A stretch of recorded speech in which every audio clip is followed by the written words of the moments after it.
social shit, you know what I'm saying? Like, just some social shit for everyone, you know what I'm saying? Like, I may just be myself, so hit me. Woo! I mean, like, we can pull that clown shit away. There's some real shit for you. I'm spazzing right now, so listen, let's go. Yeah. It's in their bones, the thugs in harmony for the love of the money. Then fall victim for the cookie, then turn pussy, it's lonely. You said you hold it down when life get rough, we're here now, so show me. We move them losses to them wins. Heavy pounds, we make it ends meet. Converse with only few who make me feel like I be 10 feet. Yes, people, we're back in the building. GTV, you know the vibes. You already know the ties, guys. We're back again with Euro Club for Fold. As I said before, I'll be bringing you this show every single week. Of course, as the season, starts to, kick off and stuff like that, I will be bringing on guests, talking about the various teams. If you guys have watched the first episode, obviously, you know the teams: Lyon, Barcelona, Bayern Munich, and Juventus. Again, I don't want to get too much into like the semantics. It was just, let's just, take a look around the football world. Do you know what I mean? Let's take a look at, other leagues, other players, different formations, different tactics, how other players do in other different, in different leagues, because we all talk about, yeah, we want to sign this guy, we want to sign that guy. Is this guy good enough? Oh, he plays in a farmers league, or he plays in this kind of league. And I'm always like, well, it's a little bit unfair, if I'm being totally honest with you, the fact that we don't, and myself included, we don't watch enough football to really be judging so many of these kind of players. And, when they then potentially sign for certain teams, everyone seems to be baffled. Oh my goodness, how did he become so good? You didn't know that he was popping in Bundesliga. You didn't know that he was popping in Serie A. You didn't know he was popping in Ligue 1. You didn't know he was popping, in whatever kind of league. So I always felt like, nah, man, me personally, and again, this is just more the selfish nature, I just wanted to watch some more football. And it gives me an excuse to watch some more football and really get into, looking at various different players. Now, this week, we're going to be focusing more on, a couple of the teams, they've played a couple of friendly games and stuff like that. So, of course, we'll be taking a look at that and a bit of the transfer news. So, without further ado, let's just get into it. So, first up, we've got Lyon. They obviously starting their pre-season and stuff like that, kicking it off. They lost 1-0. They lost 1-0 to who's that? St. Pauli from in Germany. Obviously, you guys can you can see the team that they played here. They got Tolizo, Nemanja Matic, Maxence playing in that midfield. So pretty. I mean, this is the team they started off with, of course. Pretty strong midfield. Gift Orban playing up front as well. So it wasn't a Mickey Mouse team, you know what I mean, that they were playing. In terms of the game in itself, I mean, it was more just like you can tell this is the start of preseason. Let's put it to you that way. And of course it's only preseason, so you can only really judge it, by those kind of standards. Of course, everybody's got different things. People have got different managers, new managers in other teams that we're going to obviously, get into. So people are trying to implement things. Of course, it's really just about the fitness and, getting players up to par. But nobody wants to lose in preseason. I think with today's like social media and stuff like that, there seems to be this like battle with everybody. Like, oh yeah, my team just, they won 3-0, so we must look amazing. But then other teams who lose 3-0, you're like, oh, we look really, really poor. But sometimes I don't think it's always as black and white as that, to be honest with you. I do think that you should be analyzing preseason football, of course, whether it's, the first day or the last day. Of course, that's when you have to add context, a bit like stats. It's a bit like stats, at the end of the day, you need to add the context to whatever's, realistically going on, because the reality is if you played a strong team against a quote unquote weaker team, and you lose, that's something to look into. Regardless, I don't care what anybody says. I don't care about all the clowns all like, oh no, but it's just only preseason. It doesn't matter, because you still lost the game with a relatively strong team. So okay, why did we lose the game? Is it because it might, and this is where the context gets added, it might just be they're just supremely fitter than we are. They've been training for 3 to 4 weeks longer than we have, for example. So of course they're going to be further along, and we've only just come back like 2 days ago, had 2 training sessions, and we've just had to play a game straight away. Fair enough. Do you know what I mean? But again, this is where the context has got to be added. But yeah, with Lyon, I watched the highlights of the game.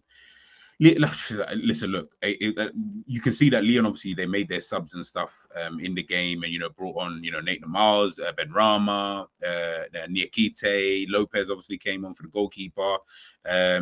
Yeah, like it was just one of those kind of games. It just felt like a typical preseason game, but I did feel that San Pauli, were a bit more into it, if I'm being, totally honest with you. Lyon did, of course, have a couple of chances and stuff like that. But again, it felt very, very labored. It's probably the best word I would use, for Lyon. But, it is what it is. They lost that game. So obviously, of course, hopefully by next week, once they play their next game, hopefully they can, get a couple or get a win, in there, and a few more players, a bit more time on the training field, getting up to speed and everything like that. Because of course, as we know from last season, especially where Lyon finished, they want to kind of keep that momentum. They want to keep pushing. So hopefully they get some signings in. Talking about signings, they obviously signed Georgian striker Georges Mikatautse. Yeah, he's a very interesting. I probably butchered that name, but I don't really care. He's a very interesting striker. I would love to know if you guys have watched him enough to. I mean, I'll do my own reports, but I would love to know what people think in regards to him.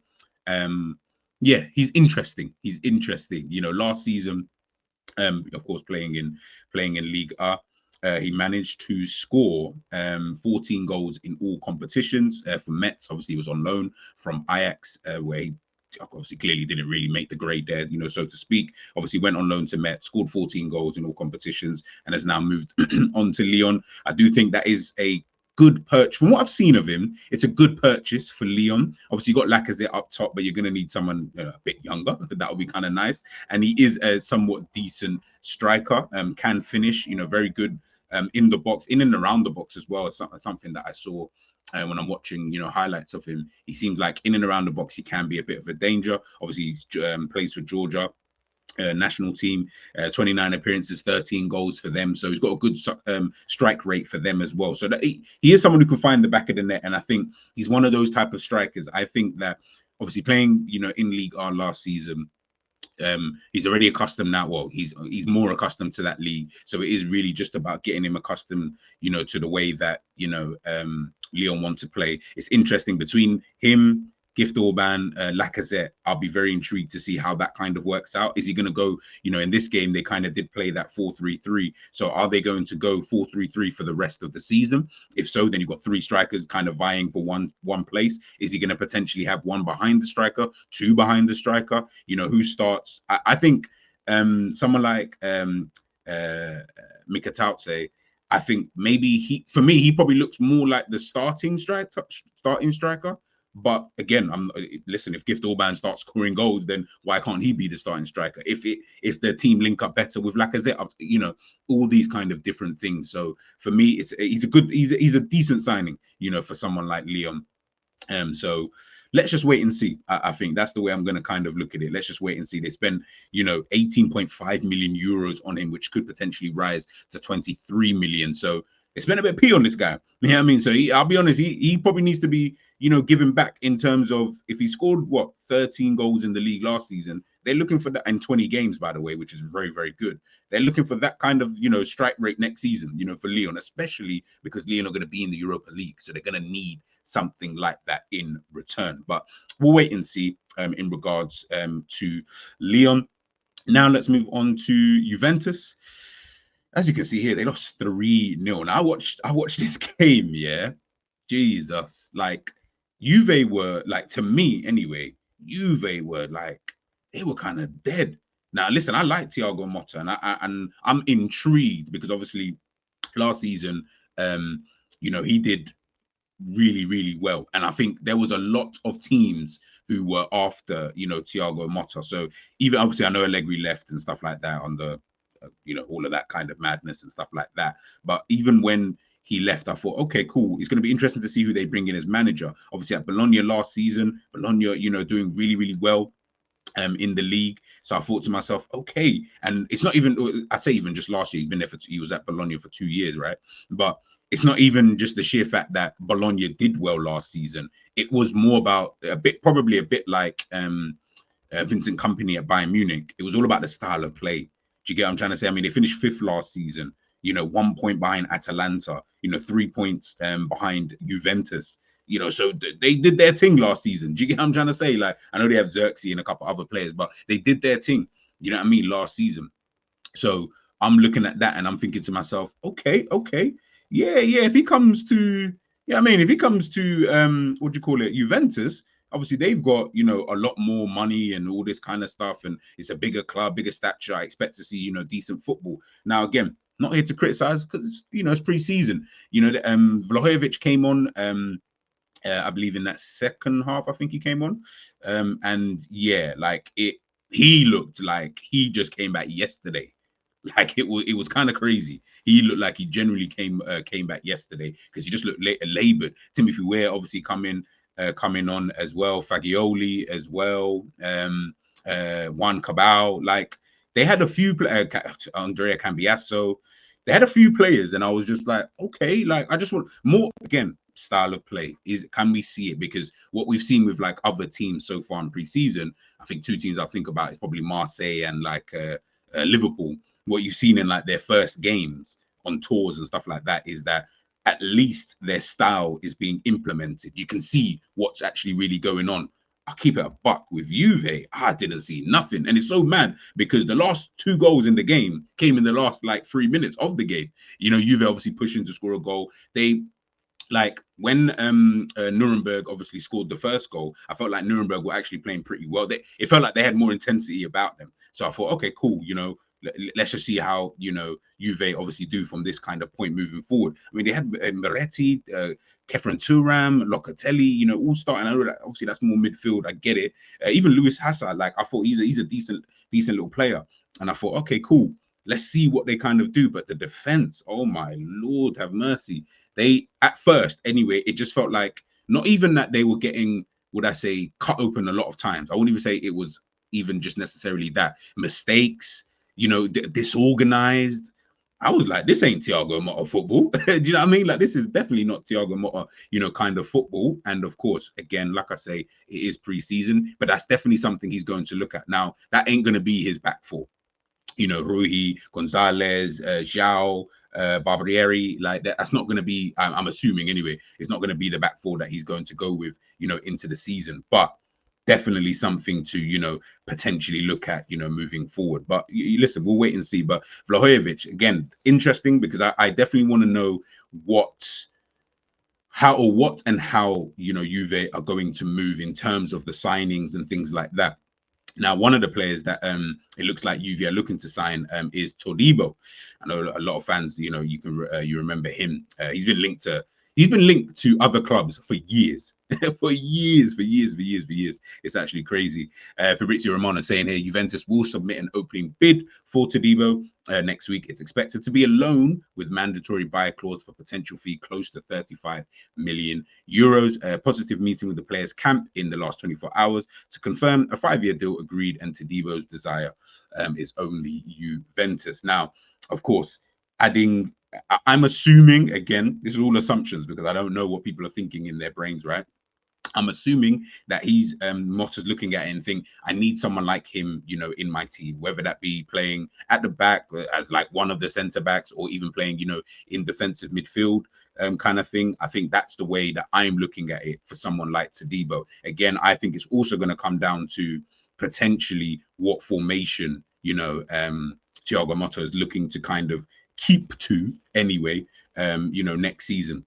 Because that's the kind of way I kind of look at it, because I know he plays, primarily as a centre back, and that's obviously the position that he's played. But I also feel like he's someone, if you needed to, could play potentially in front of that back four. Not saying that that's where they're signing him for, but that is a position I look at and think, okay. But if you've got enough in there, I know they've got Douglas Luiz as well, then fair enough. Cool, he can play in that centre back role, and maybe because of his skill set, that is someone that he would prefer to have, in his team. Someone who can be a bit more comfortable in possession, someone who can, defend quite well in wide areas, relatively quick as well, quite strong, somewhat dominant in the air, I would say. So yeah, you know, and again, and I say defensive midfield because again, it all kind of just really depends on what formation, you know, I think Thiago Motta is going to, you know, ultimately go with. Obviously, in this game, he went with a 4-2-3-1. So of course, in that formation, I don't see. Well, it's crazy. I don't see Todibo being able to play defensive midfield, but at the same time, in a double pivot, can't see why not. But if he needs him back there and he hasn't got enough good centre backs, then you know what I mean. Why not? You know what I mean? Why not? But obviously centre back will be the main position, you know, for him. Matthias Saul. If you guys remember, I did a little series last season, early last season. I didn't continue it, so that's an L on me. Where I was looking at, you know, players from all around, you know, different leagues every single week and picking like a player of the week from, you know, the top 5 leagues. And Saul, you know, playing for, I think it was Frosinone.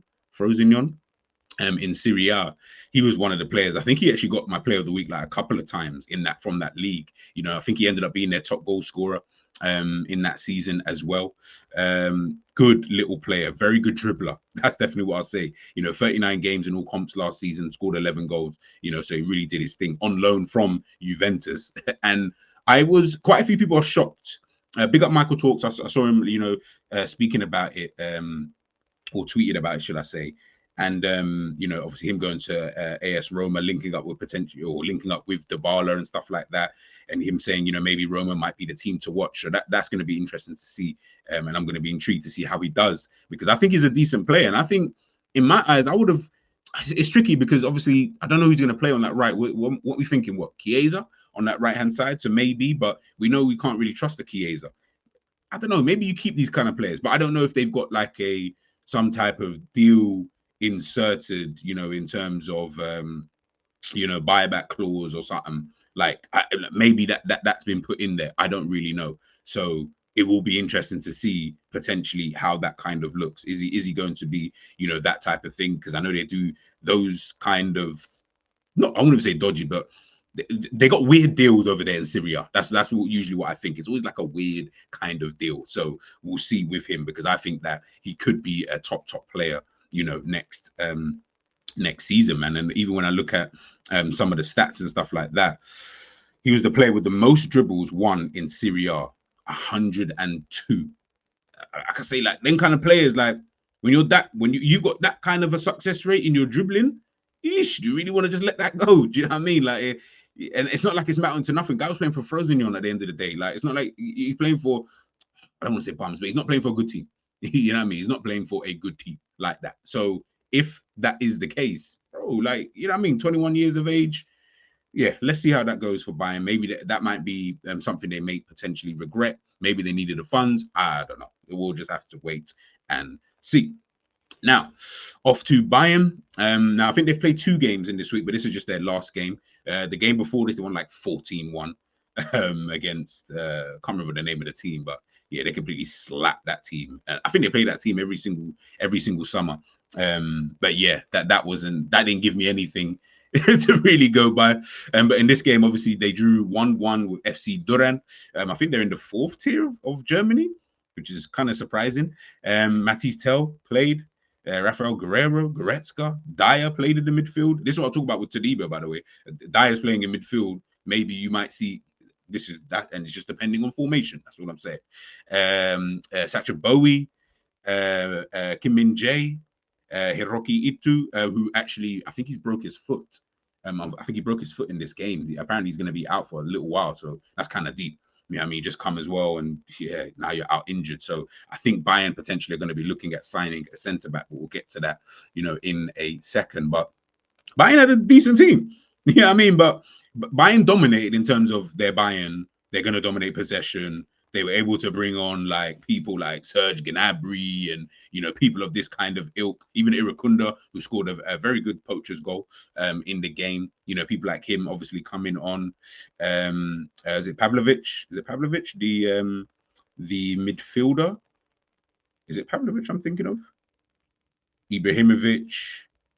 No, maybe it's not Pavlovic I'm thinking of.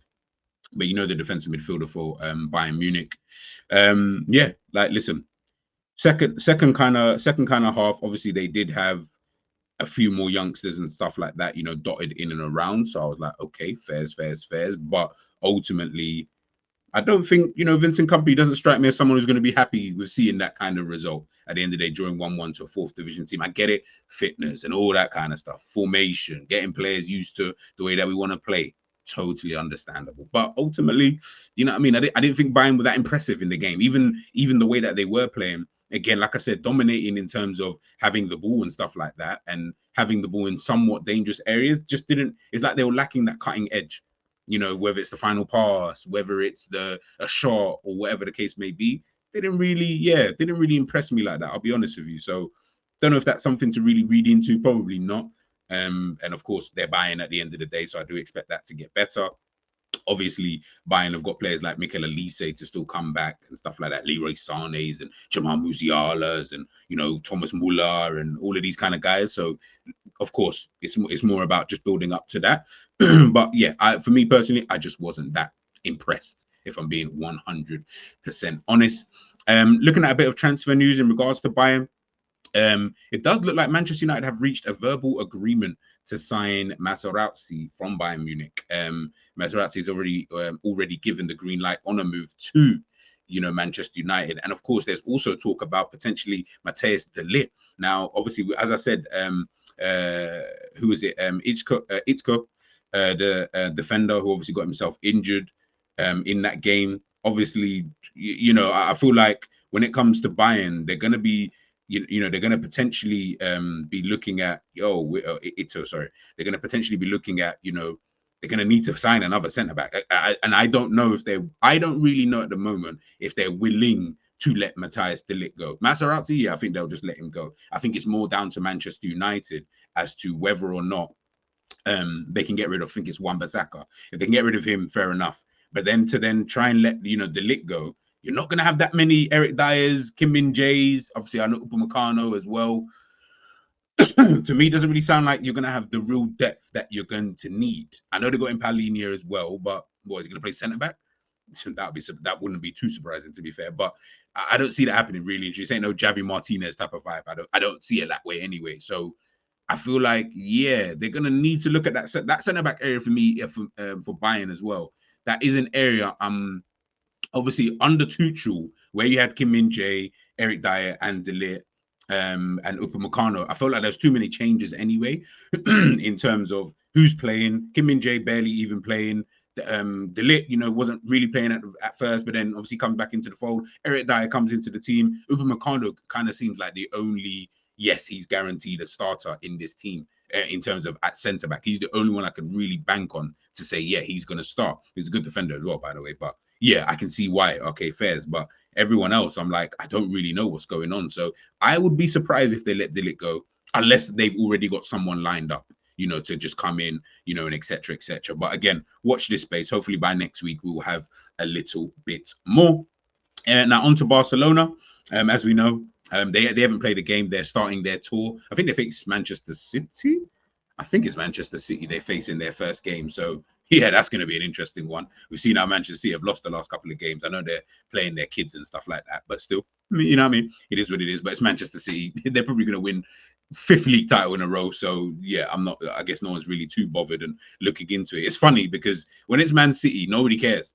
And when I say nobody cares, not because of stature of club or anything, it's just like, man, what can I read into this? Do you know what I mean? Like, Man City can lose all their preseason games. I've still got them favourites to win the league. Do you know? Like, it doesn't make any difference. Like, I've still got them favourites to win the Premier League. That's mad to think. Well, not even mad to think. It's just funny to think, should I say, sorry, that they could do stuff like this. And in the season, it doesn't really matter. Like, I feel like with Pep, he literally, because I always feel like every season or every other season at least, he's always changing the tactics. Like, always. Like, they don't play the same way they did when he first came.